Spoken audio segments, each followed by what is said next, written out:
오늘 요절 말씀이기도 합니다. 같이 읽어주시면 감사하겠습니다. 범사에 감사하라. 이것이 그리스도 예수 안에서 너희를 향하신 하나님의 뜻이니라.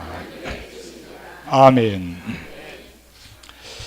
범사에 감사한다고 하는 것은 어떤 일이 일어나든지 모든 상황에 감사한다, 그런 뜻입니다. 상황에 따라서 좋을 때 감사하고 슬플 때 불평하고 그런 게 아니고요. 어떤 상황에서든지 모든 일이 어떤 일이 일어나든지 감사하라는 뜻입니다. 슬플 때나 즐거울 때나 고통스러울 때나 또는 옥에 갇혔을 때.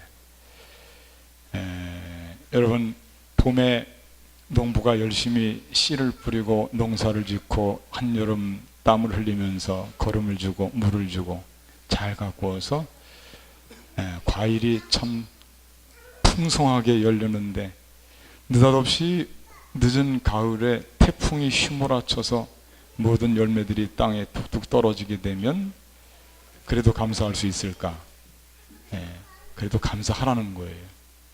그런 상황이 와도 감사하라. 또 어떤 사람이 열심히 일을 해서 정말 멋진 기업을 일으켰습니다. 성공을 했습니다. 이제 그 성공한 것을 가지고 누리면서 인생을 살 수 있습니다. 그런데 반기지 않은 손님이 찾아왔습니다. 봄에 그에게 치명적인 질병이 찾아오는 것입니다. 그래도 감사하라.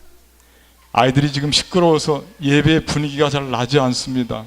그래도 감사하라. 감사하라. 아이들과 같이 여러분들이 더욱 귀를 집중해서 저의 말씀에 귀를 기울이시면 제 말씀이 들립니까? 안 들립니까? 들립니다. 그래도 감사하라. 우리가 상황에 감사가 지배당해서는 안 된다, 그런 말씀이에요. 어떤 상황이 있었든지 우리가 옥에 갇혔어도 눈물을 흘릴 때라든지 슬플 때라든지 기쁠 때는 더욱 기쁘게, 좋은 일 있을 때는 더욱 감사를 드리고 이 상황과 우리의 현실에 지배받지 않는 마음속 깊이에서부터 감사가 우러나와야 된다, 그런 뜻입니다. 오늘 장로님 기도하셨듯이 우리 지금 시대의 상황이 참 어렵고 암울합니다. 정치적인 상황을 봐도 그렇고 경제적인 상황을 봐도 지금 청년들이 거의 절망에 이르고 있는 상황이 우리의 상황입니다. 그래도 감사하라, 그런 뜻입니다. 어려운 우리 상황에 지배받지 말고 우리 속에서부터 감사가 끊임없이 솟아올라야 된다, 그런 것입니다. 환경을 보지 말라는 얘기죠. 범사에 감사라고 하는 일은 일의 좋고 나쁜 결과를 우리 스스로가 판단하지 말라는 뜻입니다. 조급하게 결론 내리지 말고 우리 모든 삶을 결정하시는 분은 하나님이시기 때문에 하나님이 좋고 나쁜 것은 결정하시고 하나님이 우리 삶을 평가하시는 것이지 내가 조급하게 평가해서 감사를 잃어버리는, 우리 삶을 망쳐버리는 일이 있어서는 안 되겠다, 그런 뜻입니다. 조금 좋다고 해서 마치 냄비에 물이 금방 끓고 금방 식듯이 감사했다가 조금 상황이 나빠진다고 해서 원망 불평을 하게 되면 우리 삶이 망가지는 것입니다.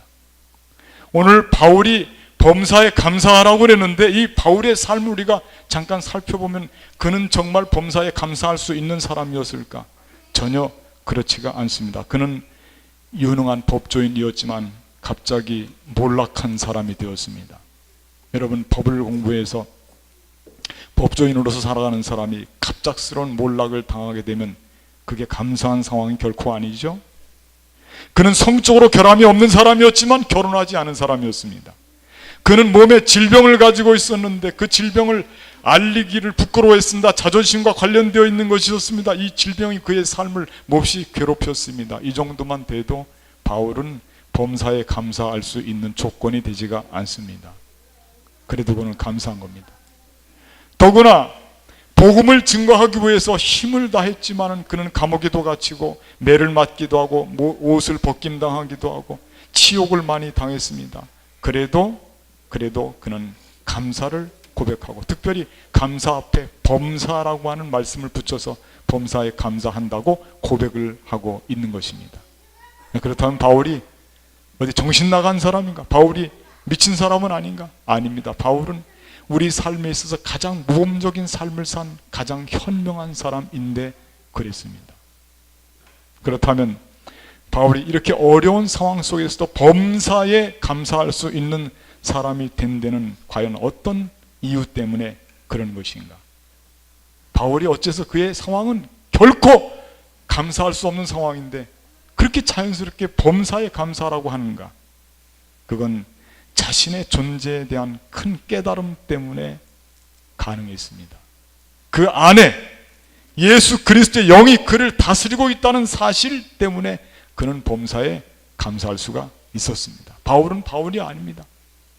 나는 내가 아닙니다. 내 안에, 바울 안에 예수님이 살고 있다고 하는 것 때문에 그는 감사했던 것입니다. 예수님이 그의 안에서 그를 다스리고 그를 통치하고 그를 소망을 주고 위로하고 그를 죄와 싸우게 하고 의롭게 하고 아름답게 만들었기 때문에 예수님께서 그 안에서, 밖의 상황은 중요한 것이 아닙니다.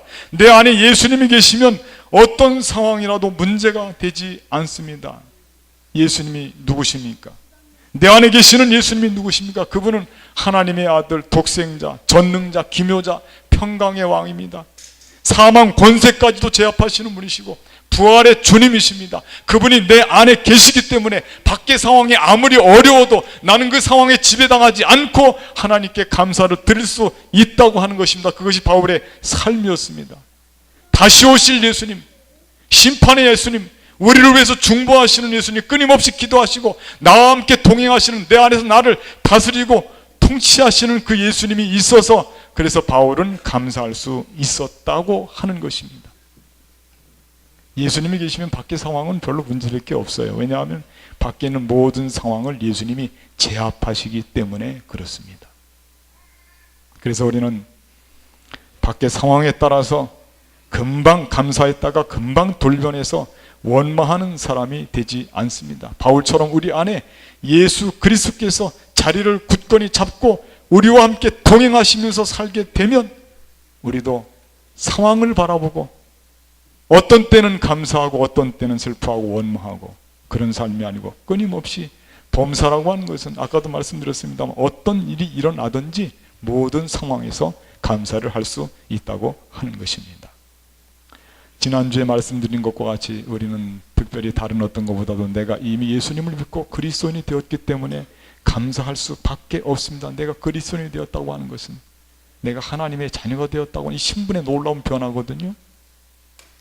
여러분, 우리가 왕자 부럽지 않습니다. 공주가 부럽지 않습니다. 왜냐하면 우리의 아버지는 전능하신 창조의 하나님, 독생자 예수 우리에게 보내주신 은혜의 하나님, 그분이 우리 아버지가 되기 때문에 우리 신분의 변화예요.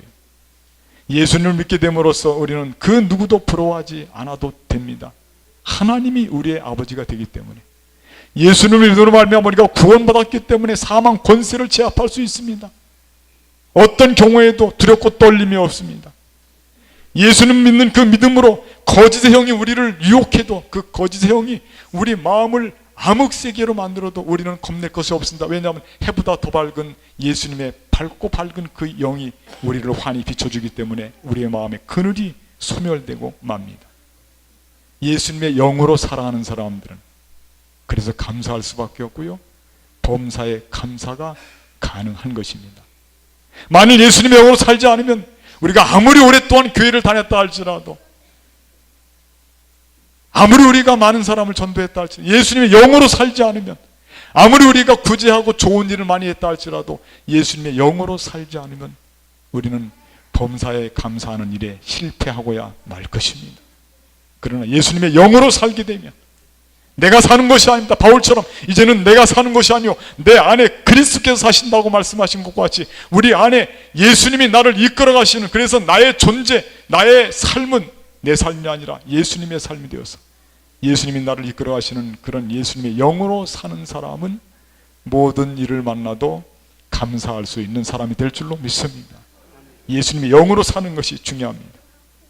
예수님의 영이 떠나면 우리 마음을 어둠의 세력 악한 사탄 마귀가 우리 마음을 공격을 해서 우리 마음속에 원망, 불평을 불어넣습니다. 우리 마음이 깨지기 시작합니다. 우리 삶의 인생이 고단해지기 시작하는 것입니다. 삶의 불행이 다가오는 것입니다. 그러나 그런 모든 것을 떨쳐버리고 예수님의 영이 내 주인이 되어서 예수님의 영을 받아들여서 그 영이 나를 살리고 나를 인도해 가시는 내 삶의 목자가 되어주시면 어떤 밖의 상황, 풍랑이 닥쳐오고 모진 바람이 불고 세상에 어려운 문제들이 겹겹이 쌓였다 할지라도 내 안에는 위대하신 예수님, 내 안에는 하나님의 독생자, 평강의 왕, 내 안에 나를 다스리는 그분, 사랑의 화신, 십자가를 나 대신 지고 죽음의 자리까지 가서 피를 흘리시기까지 나를 구원해 주신 그 예수님이 내 마음에 계시기만 하면 나는 이 세상의 어떠한 상황 속에서도 감사할 수 있는 거예요. 여러분들은 지금 예수님의 영을 여러분들이 받아들이고 영접한 줄로 믿습니다. 그래서 우리가 그리스도인이 된 거예요. 영접한 자, 곧 그 이름을 믿는 자들에게는 하나님의 자녀가 되는 권세를 주셨으니, 그러므로 이 세상 살아가실 때 내 의지로 살지 말고요, 내 뜻대로 살지 말고 내 안에서 나를 붙잡아 주시고 나를 인도해 주시는 주님 손을 붙잡고요, 주님의 영으로 살아가는 우리 모두가 되시기를 바라겠습니다. 저를 한번 따라하시면, 나는 예수님의 영으로 산다. 예수님의 영으로 사는 것이 정답이에요. 악한 사탄 마귀 꾀임에 넘어가지 말고 사탄이 하자는 대로 가지 마십시오. 예수님의 영이 하자는 대로 하십시오. 어둠의 그늘이 우리를 가리지 못하도록 예수님의 영이 내 마음 전체를 다스릴 수 있도록 그분에게 내 삶에, 내 마음의 의자를, 자리를 그분에게 내주십시오. 예수님께서 우리를 통치하시고 예수님이 나를 이끌고 가실 때 우리는 모든 일에, 범사에 감사할 수 있는 사람이 될 줄로 믿습니다. 이 세상 살면서 오늘 추수감사주일을 맞이했는데 예배를 통해서 여러분들 마음속에 가장 확실하게 이따 기도하실 때도 여러분, 내 마음에 예수님 오시옵고 이 오신 예수님 저는 빼앗기지 않겠습니다. 나의 존재감은 예수님과 더불어 가는 삶입니다. 그렇게 고백하신다면 범사에 감사가 넘치는 삶이 될 줄로 믿습니다. 범사에 감사해서 감사가 감사를 불어오고 우리 생활 속에서 정말 하나님이 주신 아름다운 삶을 마음껏 여러분들이 발현하시는 축복된 삶이 되시기를 주님의 이름으로 간절히 부탁을 드리겠습니다. 감사하신 하나님, 오늘 말씀을 통해서